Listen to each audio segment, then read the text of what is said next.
Welcome to Breaking Ice and Building Bridges from Possibilities. I'm Kelly Johnson. And I'm Byron Jackson. Glad you're here. Connecting a community through conversation. Hello and welcome to Breaking Ice, Building Bridges. My name is Santiago Ramones. Across from me is Khang Nguyen. Thank you so much for being here. So first things first, what is your passion? That is a great question. So my passion is, I would say, people. Okay. I love people. I love connecting with people and just hearing about their story and learning about what they care about, what they're passionate about. Mm-hmm. And what's their purpose for waking up every day and just keep doing it. Yeah. What has been your favorite, people thing to do? Do you prefer to be around a whole bunch of people, or do you prefer kind of smaller groups of people, one-on-one? It really depends. I would say I'm an ambivert, so sometimes I have that energy. I just love going to networking events, meeting people, talking to a lot of different people. But when my social battery is just not there and you don't just have it, I think the perfect setting for me is to have a small group, maybe a more intimate setting. Probably listening to some chill music, talking about, stuff that we care about or things that's been on our mind. That will be a perfect setting. I do really badly on one-on-one because I get bored very easily. So it requires a certain amount of stimulation for me to feel engaged to the conversation. That's for sure. I love to hear it. That sounds like a good time, a good vibe, a good party, but not party, just, right. just to hang. Right. Okay, so I know that, like me, you are not from the United States. Right. Isn't that so interesting that, we're both from a different... I was born in Vietnam, so it's completely different. Was born in the 90s. That is when, we're still kind of trying to figure out what our economy is going to be. There's a lot of different things happening. We call it an open door kind of era. So there's a lot of experiment and, economy-wise, culture-wise. So it was a fun time to grow up and it's just a fun place to grow up in as well. So I moved to the state when I was 20. I went here for school and, just got completely assimilated. Yeah. So very different from my experience. So I came when I turned 6. So I basically grew up here. So I have no traces of an accent. It's gone. I do still speak Spanish. But yeah, I mean, it's a very different experience growing up here versus kind of coming into the country as an adult. So what was one of your biggest culture shocks in coming to the United States? I think, I've been here for almost 15 years now. So I think there's a lot of things that I've gotten used to. But I got a chance to go back to Vietnam 2 years back. And the huge thing for me was, I guess, personal space. We, here in the States, we really respect, privacy, personal space. We don't really, I had to learn the hard way that it's kind of rude to stare at people because it's not really a thing, in Vietnam. And over here, it's if you look at people, sometimes I'm just really appreciating someone's outfit. And I was just looking at them. I guess I was staring at them and people were hey, don't do that. That's rude. So I've learned to actually be more vocalized, which is something we don't really do that in Vietnam, to compliment people on the outfit or just how much you appreciate the time that they put into, how their appearance.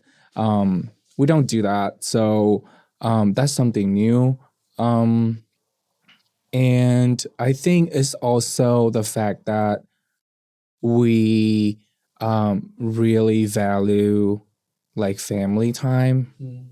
Like we like to spend time with family, and that's I wouldn't say that is a cultural shock. It just came to my mind because like there's like a difference because like in Vietnam we actually have like a very extensive family.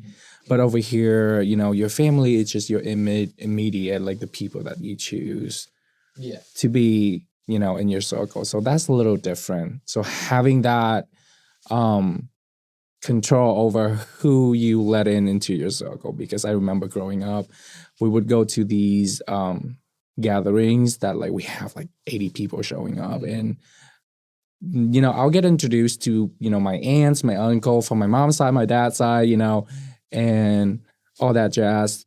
But it's just really hard to remember because I was a child, and then there's so many people. I was scared, So yeah, there's a lot of cultural differences that it takes time to get used to. But I think the main thing for me is just like to have an open mind and like really appreciate the differences. Mm-hmm.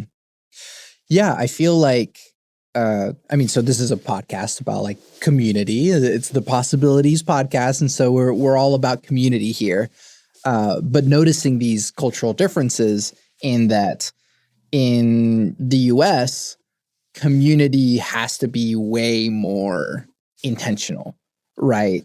Whereas, in other countries, I don't know how people feel about the term developing, but it's a term that people use. In developing countries, families have to like really like come together and like take care of each other because like it's kind of all you got. It's kind of necessary as well because you kind of need that. It takes a village sometime to keep it going in certain countries. I totally agree that. But in the US, there's this like rugged individualism, right? And so it's like people can totally go an entire week of just like home, work, home, and like not see anyone else. Yes. And I can't imagine that in like any other country. Right. I think it's just like it's just different. I think we're the culture here, I think we also value, productivity and, showing up to work and the grind. But I think, for me, I was like, I guess growing up in Vietnam, we were kind of like shoved into that culture where we're just like, oh, everybody's your family here, and we take care of each other. Over here, I think it was a really difficult time for me to just kind of like, learn how to make friends because it was so easy in Vietnam, even like when you go out and you're vibing with someone and you're like, oh, you're my friend now, like we're buddies. Over here, you kind of like have to make an effort to go out and talk to people, getting to know them. And they don't always have the energy or the time to, invest into their social life at all. For me, that's true as well. Sometimes I'm just like working, 60 hours a week, coming home. I'm like, I just want to spend time with my cats, So I totally understand that. Quick aside, what kind of cats you got? I don't know. You don't know? I don't know. It's just like the color? They are rescues. So one of them we rescued them from a burned down building. So he's a gray cat with long hair. We tried looking it up, it's just very genetic. The other one because the first one was having a hard time at our place, so he get bored a lot. So we figure, hey, let's just get another cat so they can spend time with each other when we are out working. The second one, we found out that she is a Korat cat, which is a breed that was brought in from Thailand. Okay. and she's gray as well. She's like gray with some specks of white. They have very different personalities. I have two cats as well. I have a black cat and an orange cat, and they hate each other most of the time, except for whenever it's like sleepy time and they get cuddly and stuff. But yeah, most of the time they hate each other. Is it true what people say about orange cats? Are they kind of weirdos? You know, like they don't really act like cats normally do. I don't know. I think both orange cats and black cats have like a lot of crazy. They're both crazy in their own weird ways. Interesting. Our orange cat is kind of stupid. They say that all orange cats are sharing one brain cell. And, you know, every once in a while, the cat gets their turn with the brain cell. But most of the rest of the time, it just has very simple. So our orange cat is Azula, and she is mostly just cuddles and food most of the time. So I love a cuddly cat for sure. I think people have a misconception about cats is that they are, you know, they're not very affectionate. I was lucky. Both of my cats are very, very affectionate. Yeah. They love cuddling time. Okay, going back to although I suppose yeah. But I mean, our cats are also part of our community. But you kind of talked about how like making friends was a little bit of a challenge. But then, you know, you have your circle now. You have your people. How did you find your people? I think, well, for me, it was, I would say, a mutual passion, whether it's about, you know, art or, you know, investing. I have a lot of investing friends, or just like a common interest. And I think it's a lot easier than what people make it out to be. It's just like, it takes time. It takes time to kind of, and it's like an investment for me, because when you meet someone, you come in and you just kind of like, oh, you know, feeling their vibe a little bit and start with some small talks. Hey, what do you do? You know, how was your drive today and stuff like that. But then when you talk more with them and kind of like ask questions, they started to open up and talking about what they're passionate about. And for me, it was like, I found out that like the things that they care about, they're so passionate about, it is valuable for me. So I just kind of picked up on interest on that topic, for example. And we just have more conversation about that. And, you know, we kind of create that relationship. Yeah. So speaking of building relationships and stuff, you're here because you're interested in starting a podcast on our platform. So tell us a little bit about what the ideas for your podcast are. So I guess the idea for my podcast, which is, you know, would be people-centric. I just love talking, to be honest. I love talking to people, and listening to them. And, you know, because I think a lot of people just don't have a chance to really sit down with somebody who intentionally listen to them and generally wants to hear about their story. Because I think people can be presenting themselves in a social setting, in a public setting, but there's just so much more under that. And people can be you know, very complex, and they all have, you know, stories about their journey. And all of those things, as you know, they've been through, kind of affects or adds into who they are as a person. So I want to investigate. Yeah. So I want to listen to more, you know, story. What are their beliefs and what made them, you know, who they are. Yeah. So what caused them to arrive to this point, as they are as a person? Yeah. That sounds really exciting. I think you'll find a great home in the possibilities family. Why start a podcast? Why not, host parties or events or just call up a friend and sit in the car or whatever? Well, I think podcast is a very interesting medium, because right now, as I'm sitting you in this studio, I'm talking to you, and we're having a one-on-one conversation. It's very intimate. It's really easy for me to be brave and share my story. But then it's get broadcast. Yeah. And we don't know how many people is going to listen to it. We don't know who is going to listen to it. But the fact that is going to reach somebody that really needed to listen to this conversation. And I think that's the important thing. That's the most powerful thing the podcast can do, is that it's just reach that person who needed to hear today's episode. Yeah.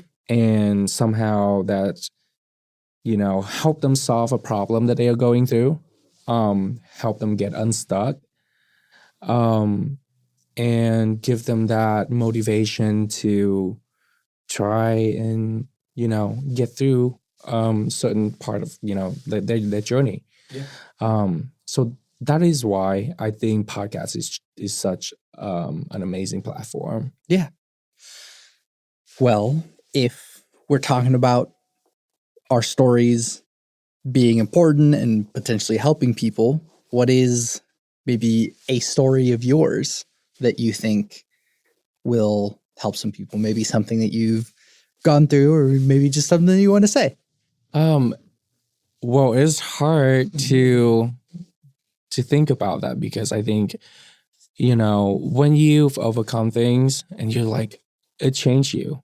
Like, it changed you and you become a different person. So it's really hard for me to be like, relate to the person that I used to be, who was like going through the hard times.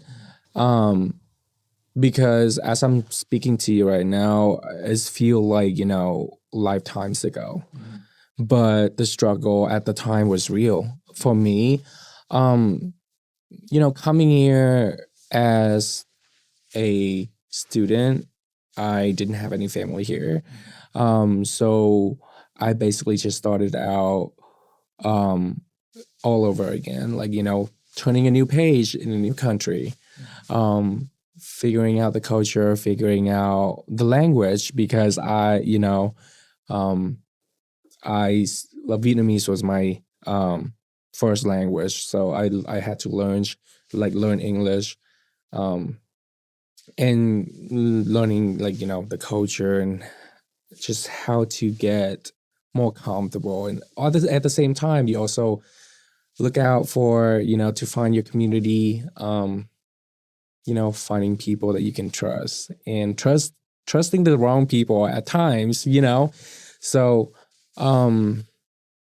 it's just really hard to get through all of that without any guidance and without the support that the community can give.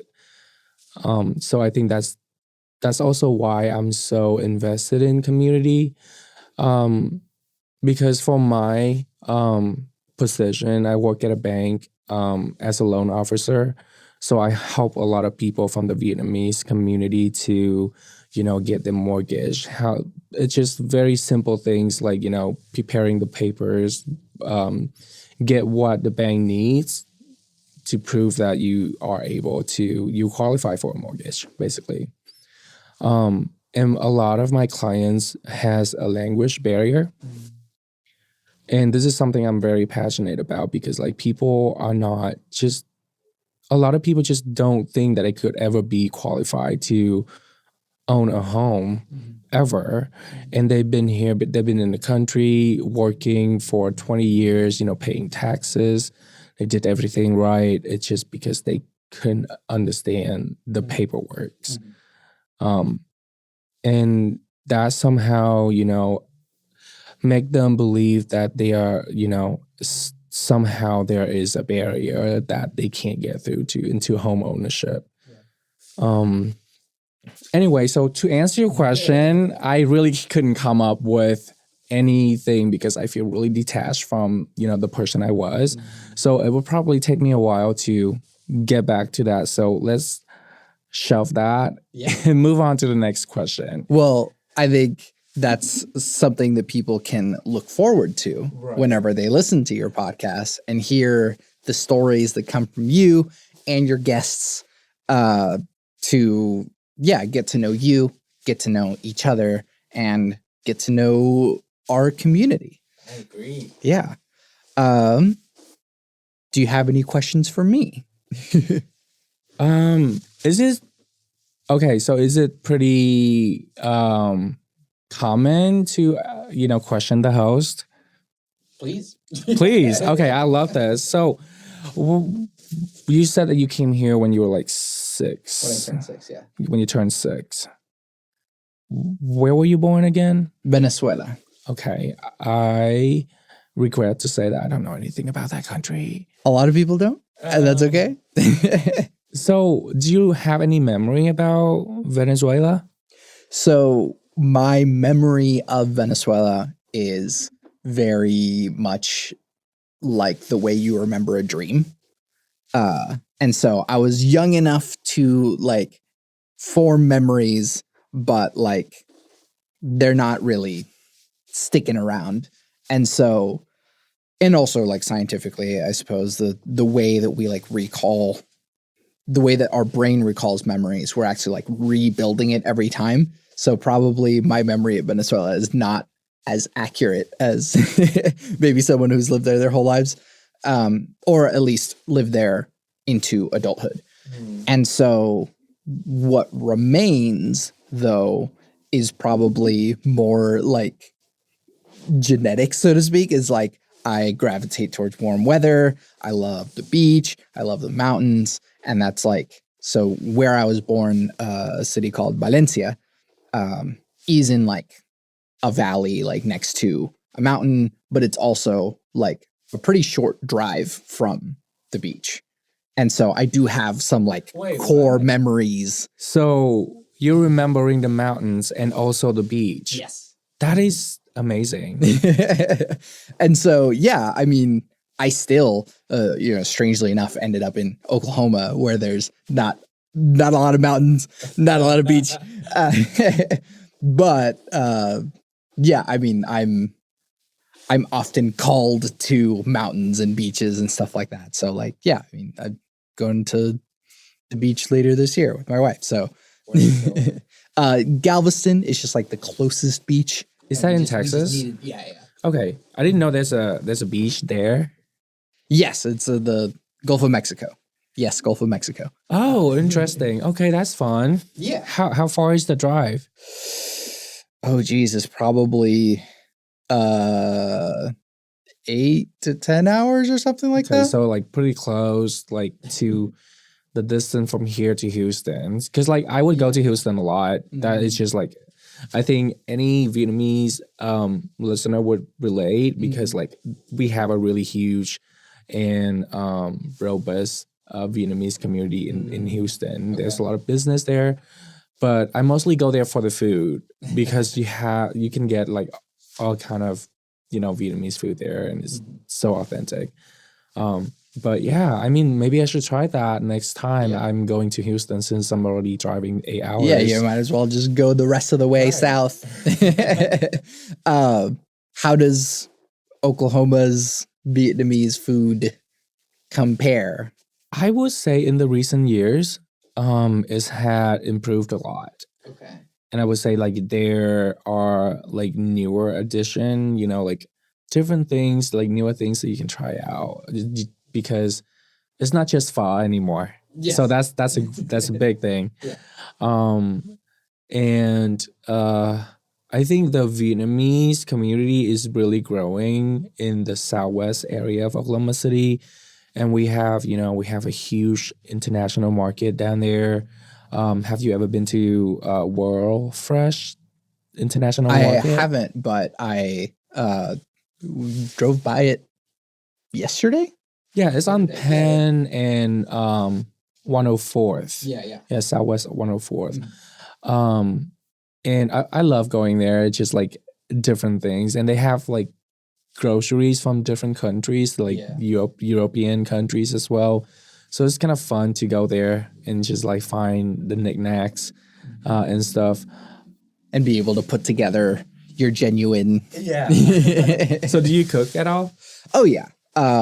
But I could stand to open up the palette a little bit more, or maybe take some classes or something just to like really try some stuff, because a lot of times, like you're saying, we're working a lot, and so it can be really hard to like plan for dinner, and then it's just like, oh, I guess we got to make something for dinner. Let's whip something together. And so it's not quite as... I'll just get like sesame chicken from Trader Joe's, and reheat that thing.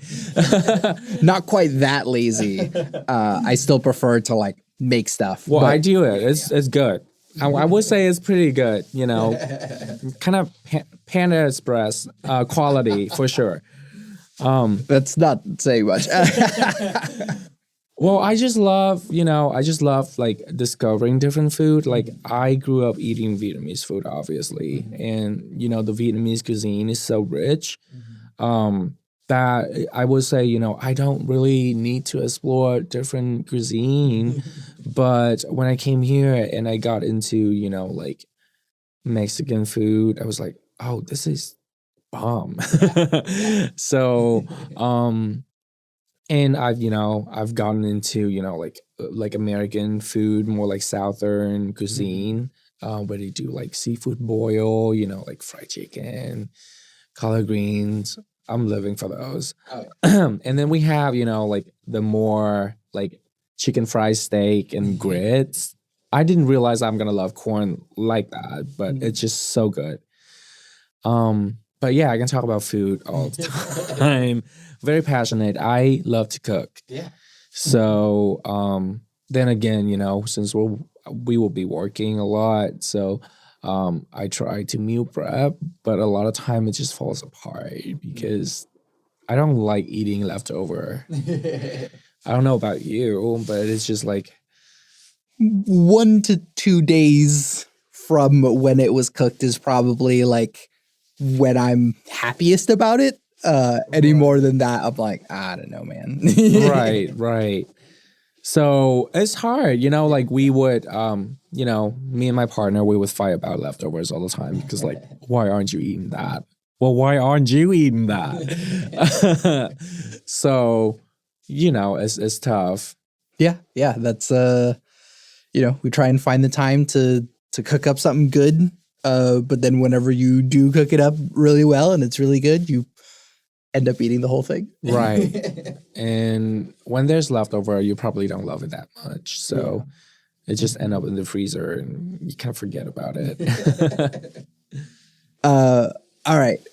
I think we have gotten a great taste for who Khang is. Have you decided on a podcast name? Well, I think it's a pretty good idea. I'm going to call it Okay, I See You, but see as in the sea in OKC. Mm-hmm. So, I think, like when we talk about being seen, it's just not like, oh, you're here, I'm perceiving you, I'm acknowledging your assistant. It's more about, getting to know a person and understanding who they are. Yeah.